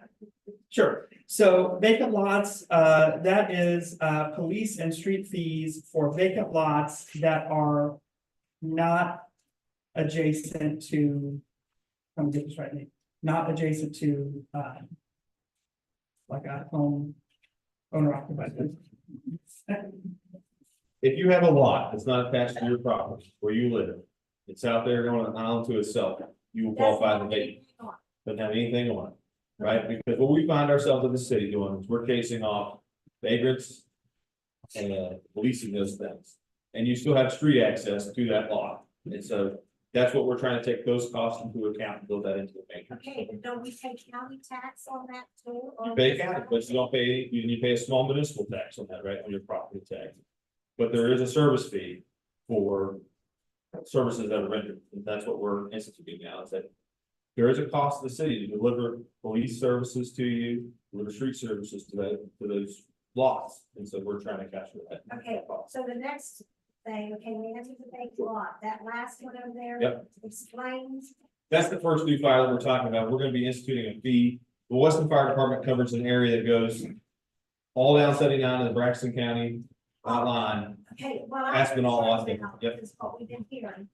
You're gonna charge us for every carport, every building, every. No. We paid out with county, I'm not paying it for 72. I mean, we shouldn't have to. No, it's the same structure rules that we have here in the city. Because you're just raising our. In the city, About $55. in the city, yep, and then in the county, we're gonna send them a bill for their usage out there. What is? How far east, west, south, north, how far does it go out? Well, our first due area is set by the state fire marshal's office, and so the Weston Fire Department, they've got a crazy, we're almost to Stonewall Resort, not quite to Stonewall Resort. We go down the interstate line, all the way to Braxton County, we service that whole area. We cover all of Indian Ford, Aspinall, all those areas. Copley, those are all within the Weston Fire Department's purview. You know, halfway between here and Pricetown, we're covering, halfway between here and Jacksonville, we're covering. You know, four portions of the interstate up to the Jane Lou portion they cover. How much do they pay? Good. Now, $20. they pay the county fire fees. Now, that is that city, Not theirs. Yeah. and So, or that's. and let me speak to that right now. So This, good. in the, right now that everybody outside the city is paying a county fire fee. $20 for a residential structure, $50 for a commercial structure. Those are divvied up in one big pot, 6 ways, between all 6 fire departments in the area. Our fire department's responding to double, triple calls, covering a huge area. And so by state law, we're allowed to charge that service. That's what we're gonna do in our area alone, that we service. And the rest of the fire departments will have to decide what they're gonna do. They're remain that county fire fee scheme, or do something different. So our money's gonna stay with Weston. Our money in our areas will stay with Weston Fire Department. And those can only be used for Weston Fire Department costs. Now, the cost that we're currently using from general tax to pay for fire department, we'll be able to shift those funds to street department, police and stuff like that. So that's why when we say we're covering the fire department's cost 96%, and we're covering street lights, 50 or whatever the number was, we're gonna use those savings to pay for the departments. Well, there's a lot of different information out there. It's something new, so, but if you guys have questions, please, I'm not trying to run you off, but we gotta get through here a little bit. We'll let you get to speak to survey a little bit. All right, Laura, go draw some names. Yes, okay, so. We've got a 30-minute, 30-minute zero gravity massage at the RS Spa to 460. Nice. Okay, next up, we've got a $25 gift card to Loveberry, and that same cookies that we have tonight, 443. Anybody? Someone black, I know that there's been, you got that, all right. You got that, and then we've got hats from Hometown Outfitters, we've got 445. Ooh. And then we've got one more hat. I'll just set that there for you. I'll bring it to you. I'll deliver it. And then the last one is 448. You get a little kid's hat. All right. Hello, everyone. I'm Laura Anderson. I am the AmeriCorps Program Director. And this is we're in a grant building year right now, so we don't currently have an AmeriCorps program, but we're working towards it. The goals for this program are to encourage healthy lifestyles by creating opportunities for community members. Goal is to support our public education by providing a safe and connected environment for students to grow and develop skills, and encourage economic opportunities by organizing events, supporting existing events, and highlighting these activities through social media and community engagement. Our main areas of focus, we're going to have an estimated 16 members. These are going to be part-time, full-time, reduced half-time, and even the Senior Citizen Center has agreed to jump on board and create an intergenerational bridge for our after-school program, which we're really excited about. Focus area is an after-school program for Robert L. Bland Middle School. We have not had this program in many years. So we're working with the Board of Education, with hopes to really provide a new service or a service that is definitely needed for our community. And Parks and Recreation, we know that people want to have activities in downtown. It's been proven. The events that we have had in the past have been really well attended. So hoping to bring a lot more activities. We were hoping to have the pop-up roller skating for New Year's Day. Weather did not allow that. But we are having an event on Saturday for pop-up roller skating. If the weather is okay, we're going to be there if it's sprinkling, but if it's raining, unfortunately, we cannot roller skate outside. So these are just some of the events. We've got a kite event that we've been partnering with the Arts Council of Weston, and that is going to be at the Lewis County Park. But the City of Weston Parks and Rec has purchased 48 kites for our kids to decorate and take home with them. And then pop-up roller skating following that event. So April the 8th through the 12th is West Virginia Make It Shine. This is a statewide campaign. I've partnered with the DEP in order to have the tire collection day.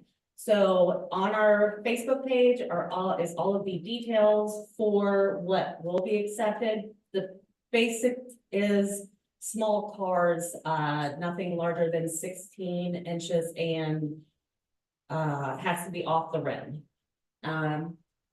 So, and then one really exciting thing that I've been working with is the Lewis County Farmers Market is going to be back in downtown. We are going to be at the River Street parking lot, and we're going to look at this more as a community event and really get people moving around in downtown on Friday evenings by providing, you know, some live music and just different reasons to be in downtown. And then our farmers market will be there too, and that's going to be at the River Street parking lot. Then June 7th and 8th, we've got Kart Fest. We're still in the process of planning for this event. And then, of course, the 4th of July Fleet Fair and fireworks. That was really successful, and you know, we will support that. And all that. Yes, yes, yes. So we're in development stages of all of this. I'd love to have conversations, and just give me a call at the city building, and then we can schedule something. All right, thank you.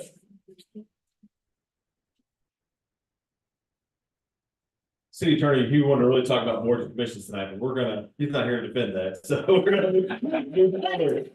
If you want to be on a board or commission, I did please. invite some of the board of commissions to come seating. Very good. For historically. Okay, and so I just wanted to go ahead, Mayor, if you want to speak about historic landmarks real quick? Okay. Trip over everything. Yes, Becca had to leave, so she has me.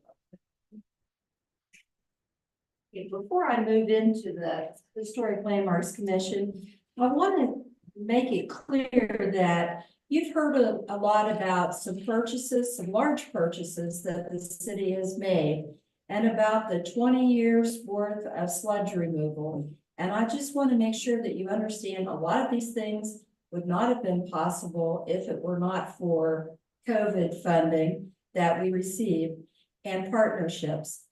We did partner with the Lewis County Commission, and they provided funding to help us with sludge removal. And we're very proud of that partnership, and we certainly need it to continue to make Weston successful. Last year, the council approved $25,000 to go toward a facade grant program. And the Historic Landmarks Commission spearheaded that, and they would, when people applied, they would give grants up to $2,500. They were a 50-50 matching grant. So Becca, who is the president of Historic Landmarks, wanted me to pass on that grant packages are now available because the council approved $25,000 again. So they're rolling out the program on April the 1st. And on April the 11th at the Weston Fire Department, at 6 p.m., there's going to be a facade grant meeting. Now, these grants are available to residents and businesses. So the facade grant meeting is going to talk about the application process, but if you want to come and fill out an application before you leave, that committee will help you. Grant writing is difficult for a lot of people. They don't know what the parameters are, and they get confused and anxious about it. So it's our goal to help you complete that process and make you look better for the funding. Where would that meeting be? April 11th at the fire department at 6 p.m. And then on April the 16th at 6 p.m. at the fire department as well, there's going to be a meeting about historic tax credits for your properties in downtown Weston. That should be very interesting. I hope that you'll attend that. And May the 3rd will be the due date for the facade grant applications and the first night of the farmer's market. And then on May the 9th, the Historic Landmarks Commission will be reviewing the facade grants and winners will be announced about it. Thank you. Do I have anybody from the planning commission to say anything? I didn't want to. Dave? We're working on the comprehensive plan, this is a list of all the different commissions and boards we have in the city of Weston. So I'm gonna read their names to you real quick, tell you our membership. If you'd be interested in serving in one, please let me know, because frequently we have vacancies. We'd love to have your participation. Planning Commission, 7 to 9 members. Weston Tree Commission. You want to say a few words? You're here, Robert? Yeah, real quick. Yeah.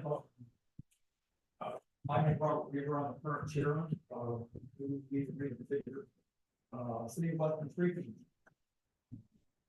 Actually, the City of Weston has had a tree board since 1981. And at one time, it was actually certified to the city of state of New York. Of course, like many things that happened in Weston, we lost trees, we lost our tree seeds certification. The tree board somewhat died out.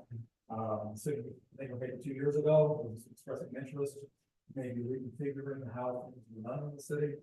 I stuck my nose into the business and thought maybe there would be a good way forward so we could reestablish. We have now a fully functioning tree commission. We have some good people sitting on, not sitting on. We have the Lewis County Extension Agent, the registered arborist who lives here in Weston. And other, residents, but I think we have 5 members at that moment. So we do have room for at least 1 or 2 more. We're just revising the ordinance, revising policy and procedures, trying to update things to the events since 1981. We are getting our feet wet with beautification efforts. We have a small one on board right now. There are big plans. Like I see, maybe the tree planting initiative for residents and businesses both. And if you had space to retreat, like plants, all these, we can help them select, maybe even plant. It's just not about, we want to make Weston a pretty place, a nicer place to live, nicer place where you live. But it also comes down to our numbers. We want, as she was saying, all this that lady was here. But we've lost population, we need to start inviting people to come here to live and open business. And it's a proven fact that trees or communities with trees do better at attracting the people that don't. Property values currently stuff almost 15%. You get the same house, but it in 2 different locations, one with trees and one without. One with trees is 50% more. And that's due because of the demand. People want to live there. Can you mention your Arbor Day event you're planning? Okay. One thing I don't want to speed up. Yeah, I'm sorry. We talk about businesses. There are studies out there that a business district such as Weston, if you have one with trees, will do 11% more in revenue than one that doesn't, simply because people are more comfortable than finding more inviting to be in the tree. So we have a lot of plans out there right now, and we're getting things straightened out. Maybe want to bring up on, hopefully, Arbor Day, small Arbor Day celebration, discussing that at our meeting today. Starting small, we're hoping to do a beautification effort over at the recycling center on North Main Street. We've done some preliminary plans today. Once we get to find a location property, we'll be moving forward with that. Involving Girl Scouts who want to help us out with some of the planning. That's just a first step. And that's one of the things we need to do to recertify as the Tree City USA is to, number one, have a tree ordinance, which we do. Number two, have a tree board or tree commission, which we now do. We need to have Arbor Day celebration, which we're planning for, which is the third thing. The fourth thing is we have to budget, and this is always, the money is tight, we have to have a $2 per capita expenditure for your city. So if we're say 3,000 residents in the city of Weston, now we would need to actually have $6,000 a year spent, budgeted and spent. So we're about 3/4 of the way there as far as getting on the certifications. I'm hoping maybe we can see that happen this fall. We'll stop there, Robert. Yeah, move on. Thank you. Okay, thank you. No worries. Sprague, you're here with the Arts Council. You want to say a few words?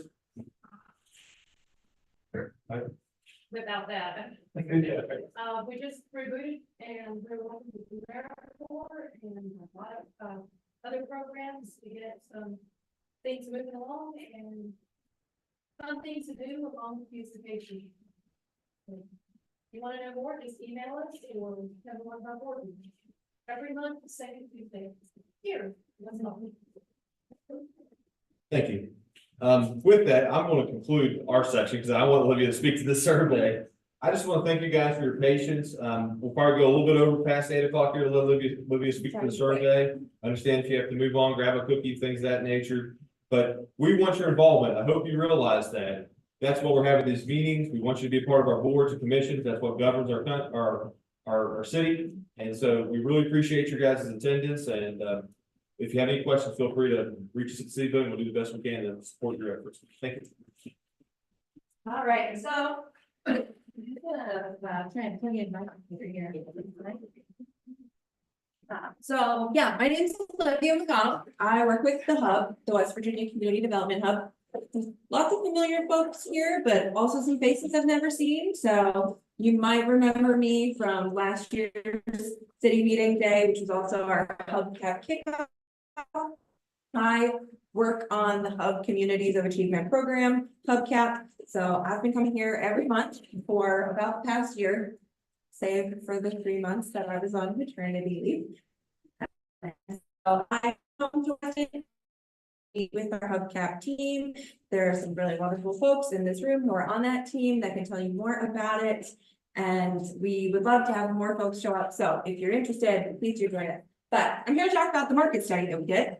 And does anybody remember a survey last year? Yeah, you remember this? Yeah, you were asked about, kind of what are your perceptions of Weston? What trends do you see? What businesses would you like to see? Raise your hand if you took that survey. Yeah, oh, okay, cool. We got a lot of folks in here. Awesome. We'll go to the next one. So that survey. Okay. It's crafted by our Hubcap team.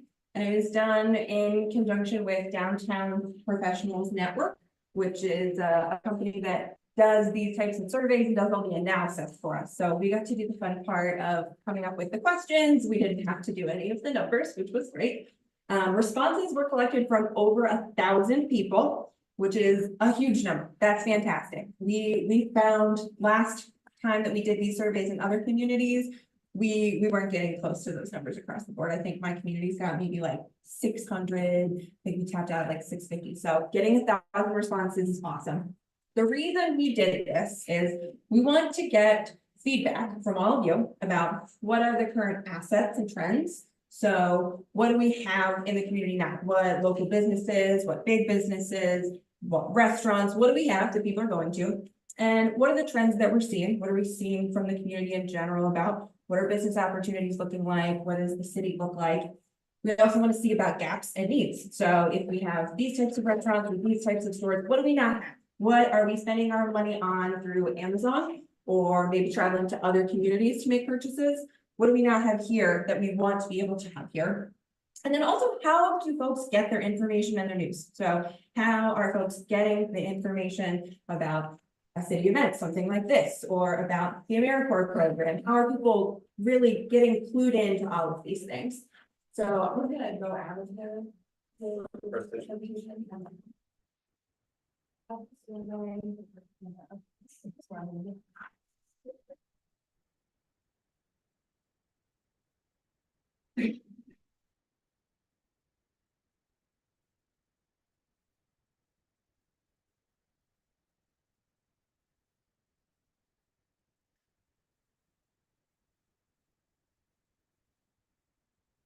So if you took the survey, it was all online, you can do it on your phone, you can do it online.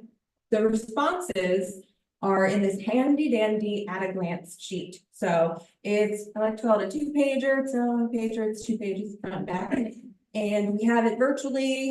It's something that I want to make sure we get up on the city website so that folks can access, but I have it here now and you can get it directly from me if you would like to see more of it after this. But I'm just gonna give a quick overview of what did we learn, what did we find out? So over 1,000 people, 1,019 people answered the survey. Of those folks, about 70% were female, which maybe that seems odd because I don't think you have 70 people in your population female, but that's actually very typical when it comes to these types of surveys. We find that female identifying folks just happen to be more likely to take the survey. And we often find that female identifying folks happen to be the ones more in charge of the spending of their household money. So it's really important to capture that information. About 30% of folks live in Weston. So the survey was open to anyone, whether you live here, work here, maybe travel through here, maybe come do shopping here. About 30%, so about almost a third of the folks who answered directly live in the city. But we want to get information from everyone, you know, just because you live here doesn't mean you do all your shopping here, and just because you don't live here doesn't mean you don't shop here. So there's a little bit of information just kind of about the community, things that you all would already know, just a little paragraph on the left there. That's for when we're sharing this out with partners and folks to get a better idea.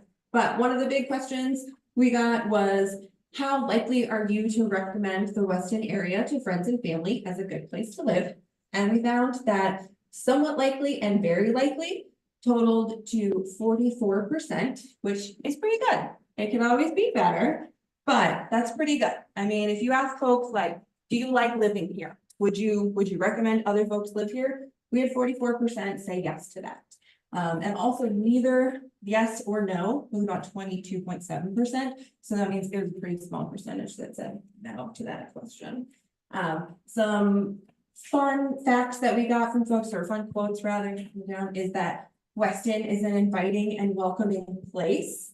That was a top ranked statement. That's something that folks really believe about the community. So these statements, they were ranked on a 1 to 5 and 2.93. That's almost 3. That means that most people said, yes, I believe this statement. I believe that Weston is an inviting and welcoming place. And really all of these are pretty close to each other, 2.7 up to 2.93. That's really just kind of saying that these things are all across the board pretty much yeses. You're getting agreements on most of these statements from folks. So that means Weston's inviting and welcoming. It's a good place to invest. It's clean and attractive, and it presents a positive image to visitors. So that's like, you're getting yes from more than half the folks who answered this question to those. Yeah. Then we get to the market insights. So there's a lot of questions about where people are getting their information, where people are getting news and media, and it's Facebook. It's Facebook, it's the internet, it's social media. That's a huge source of folks' information. So if you're not on Facebook, how are we going to engage with you? I think that's something that the Hubcap team has really started talking about, is how are we going to get folks to have a dialogue, and how are we going to get folks to know what we're working on, what's happening, what's possible, and also how do we get feedback from all of you. So that's why we're doing days like this. That's why we're having these conversations, and we want to continue to have more community engagement that way, because We're not all on Facebook, but it seems like Facebook is the #1 place for most people in the community to get their information. Also wanted to point out that 23% said that they rely on the Weston Democrat, which that's really cool. Not a whole lot of communities have their own local paper that is still active and still being read. So I think that's a really cool statistic to pull out of this that I love to share when folks are asking me about my work here in Weston. To have 23% say that they go to your local print newspaper, that's unique. That's really special about Weston. Well, we get to the information about what people are spending their money on. It looks like women's clothing is something that people are purchasing outside of Weston. So 33.4% said they buy women's clothing outside of Weston. You might think when you see that, like, oh, we need to open a women's clothing store, right? We'll open it up. People will spend all their money here. It'll be great. That's not necessarily true. Women's clothing, probably pretty high because 70% of the people who responded to the survey were women. And I'm assuming they all wear clothes. So they have to buy them somewhere. And oftentimes people are buying clothes online, they're buying on Amazon, they're buying on Old Navy, Target.com, they're getting things delivered. So these things are really important to see and important trends to take note of. But it doesn't necessarily mean that these are the exact gaps we need to fill. So I would say maybe don't run out and start a women's clothing store just because of this survey. But it is really interesting to see that folks are spending so much money outside of the community on things like specialty foods and beverages, when I know there are some places around here to buy those. And those are the kinds of things that people typically don't buy online, you know, specialty food or beverage, it's perishable, you're probably buying it somewhere else. So that's a really good place to look for opportunity business-wise. We go down. Most popular shopping sites and apps, we've got Amazon, we've got Walmart. We got Facebook on there, so that's like Facebook Marketplace. So it feels like it's a statistic that's talking about money from out of the community, but actually it's probably within the community because Facebook Marketplace typically is your own neighbors and friends posting their things. Social media, again, Facebook, it's huge. YouTube, TikTok, and Instagram, all very close though. So I don't know if folks in this room use TikTok very often. That's a little bit newer for a lot of the communities I work with. Yeah, how many people have a TikTok? 3? Well, according to the survey, 30% of folks frequently use TikTok. So if you are a business owner, if you are working on a project, if you just want to engage folks, maybe try TikTok. It's a growing social media. I watch them. I don't make them. I scroll. I don't create content. Yeah. And I'm just gonna kind of fly through this because it is after 8 o'clock and I have a 7-month-old son. I have to get back to. So the businesses or places you visited most often, you see Walmart and Shop and Save are the top two. That's to be expected. We find that big box stores and grocery stores are typically your highest ones. We find that communities that don't have a grocery store, everyone is doing their shopping outside of the area. So having Walmart and Shop and Save, while it might not feel great for your top 2 responses to be chains, that it actually shows that you have a lot of assets in your community. We've also got some local places, Don Patron, Coffee House, Bonnie's. We've also got some information on business changes or modifications and kind of like what are folks going to work on within their businesses. And it looks like a lot of people are going to increase marketing or advertising. So we think using these social medias, using new ways to engage, that's going to be a great way for folks to be able to do that. At the next little section, the greatest challenges to sustaining or growing your business, the #1 answer here and in a lot of other places is hiring or retaining quality employees. So we find that that's a struggle across the board. That's not unique to Weston. That is really difficult across the state.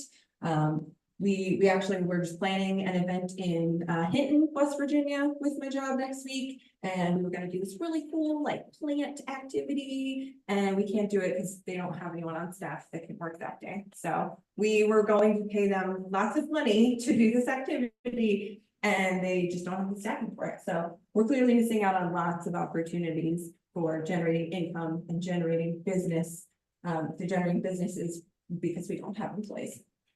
We also talked about kind of describing the current business climate. This is one where we see maybe some negative responses, and we see declining or losing ground at 49.7%. So when asked what folks think about the current business climate, about 50% of people said it's not great. So I think that it really shows that we have opportunity to grow there. I think a lot of the negative versus sort of the negative survey results are something that we should take and we should run with it. We shouldn't let it get us down. We should really think like, okay, if people think that businesses aren't thriving, what can we do to make them better? What can we do to present more opportunities? How can we work on that? And something that we're going to offer is a small business training. And it's going to be coming up next month. We're still working on making sure we have the location, so I'm not going to announce it entirely. But through the Hubcap program and along with the Hive out of the New River Gorge area, we are going to offer what's called co-starters. It's a business development training free to anyone who currently owns or is interested in starting a business. So that's an opportunity for folks to come learn, share business models, learn new business models, network with other entrepreneurs, and we'll make sure that information gets. There's more about restaurants on this one, eating and drinking places. Folks want to see family restaurants, buffet style restaurants, Italian breakfast and lunch cafes. A little bit lower on the list, you see brew pub, bakery, sports bar, deli sandwich shop, and then folks are asked also about if you want to expand, move, or open a new business in the area, and we got 86 people that said yes. So that's huge. If people say that the climate for business in Weston isn't doing great right now, my response to them will be, we have 86 people who are interested in changing that. So I think that's one of the biggest takeaways of this survey is we have people excited, we have people that want to move things, do things. Maybe that's growing their current business, maybe that's bringing a new one in, but we have a whole group of people that are interested in doing that. And maybe you didn't answer the survey and it's 87. So if that's the case, go with us. You can come to our Hubcap meetings, you can come to our business development training next month. I think since the last time that you did the survey, we've got a couple babies here, and we got some things that you don't have listed, That's awesome. That's great to hear. Yeah, I follow all the Weston social media stuff, and I see new things opening up. So there's a little bit more about retail shops, but that's the long and short of it. I didn't want to get too into the weeds because it is after 8 o'clock. But does anyone have questions about this survey or about participating in Hubcap in general? Everyone's ready to go home?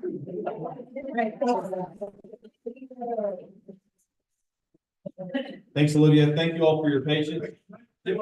Sure. An outsider here. Yeah. Not speaking for my job, I'm speaking as PK Legal. Okay. West. A few years ago, looking at Weston, couldn't tell you what's happening. No one shared anything that happened. No one let anybody know what's happening. You didn't see anything happen. But do you see the changes over the years now? Stuff can be done, there's transparency, there's partnership. That's why the Hubcaps. That's why the on-track program is going on right now. The blueprint was a countywide effort, I think, on a lot of that. So if you look at the years ago and look at today, it's night and day, it's a very positive act. I just wanted to say that from Jay Lou. Thanks. We really appreciate our partners. We have Race with the EDA, Chris Bailey up here, Chamber of Commerce. Actually, I don't point to you back there. We're working together on different things. We appreciate the help. And just all the community members and stuff. We saw Sam England back there who just got his West Virginia Trail Director.